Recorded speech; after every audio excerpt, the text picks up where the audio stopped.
Hello everyone, and welcome to Dye Trying, making and using plant dyes for natural fibers. Today we're going to be learning how to make a dye bath at home with marigold flower petals.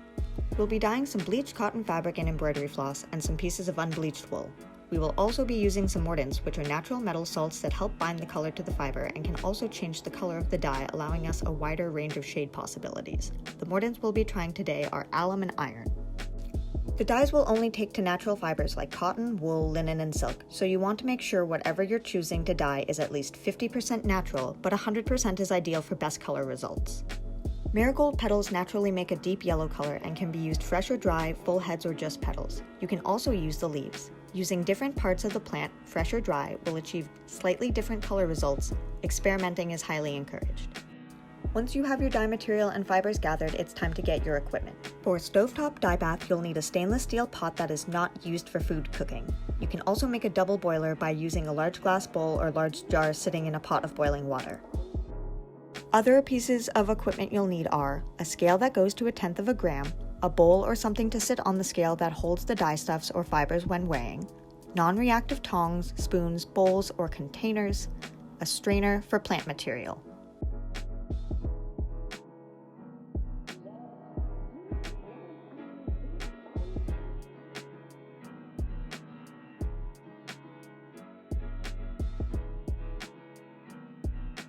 And don't forget a drying rack or designated drying area for after. Before beginning, if your fibers or fabrics are new, undyed, or both, you should scour and wash them with a pH-neutral soap. Once they're dry, weigh them and write down those numbers. The weight of your fiber determines the amount of plant material and mordant needed. To calculate your alum mordant, multiply the weight of the fiber, that number you just wrote down, by 15%. The number you get is the amount of grams of alum you'll need.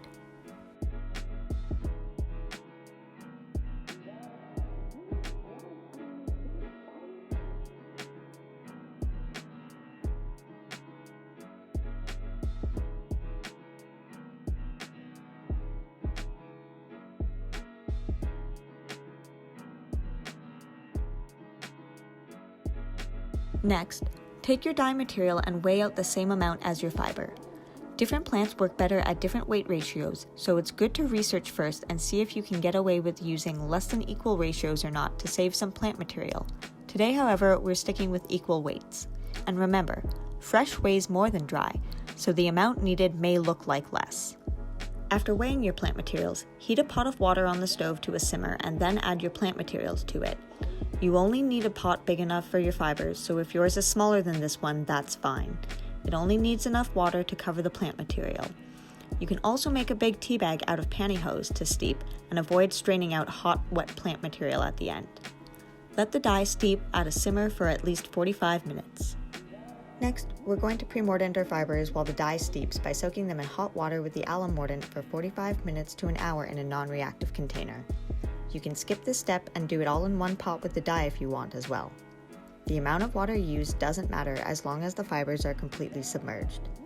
For yarns or loose wool, it's best to wind them into skeins and secure them so that they don't mat or tangle together. You can find mordant powders for fiber dyeing online from various suppliers. Alum can also be found in grocery, bulk, and herbal shops as a pickling spice. They are derived from natural metals and mineral salts and are not toxic to the environment, but can be harmful to humans if ingested, inhaled, or absorbed through the skin, and safety precautions should be taken while handling any powders.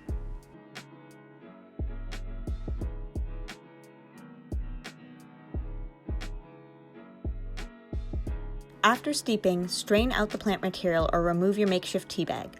Do not pour plant material down the drains, they can be composted. If you're going to do multiple mordants with one kind of dye, after straining, separate the liquid into multiple non-reactive pots.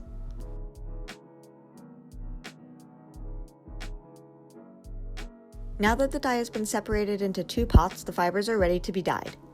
For our iron mordant, we're going to add a pre-made iron liquor mordant directly to the dye pot. This is a homemade trick of soaking rusty metal like nails and screws in water and vinegar for several days. This is a DIY method, and if you want more precision, you can purchase a proper iron sulfate mordant online. Carefully transfer your pre-soaked alum fibers to one of the pots, preferably using tongs or wearing gloves, especially if the water is still warm. At the end, add the remaining water from your pre-soaked container so that all the fibers are completely submerged.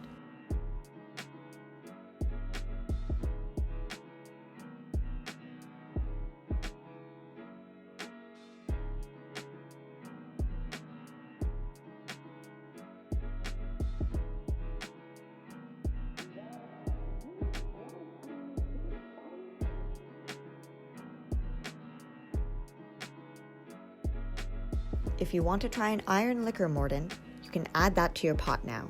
Start with a small amount of the liquor and only add more if you want to darken the dye. Using an iron mordant on wool fibers can make them drier and more brittle, so be careful and don't use too much. Simmer and steep the dye baths for at least 45 minutes to an hour. Stir regularly to avoid color blotching in creased areas. If you're dyeing wool, do not stir or agitate excessively. If you want deeper colors, you can leave the fibers in the pot longer with the heat off and even let them sit overnight. After steeping, carefully remove fibers from the pot with tongs and place in a non-reactive container. Rinse in lukewarm water, squeeze out excess liquid, and hang to dry. And that's how to naturally dye your own fibers at home. There are lots of plants all around us, including in our groceries and kitchens, that can be used to make a wide range of colors.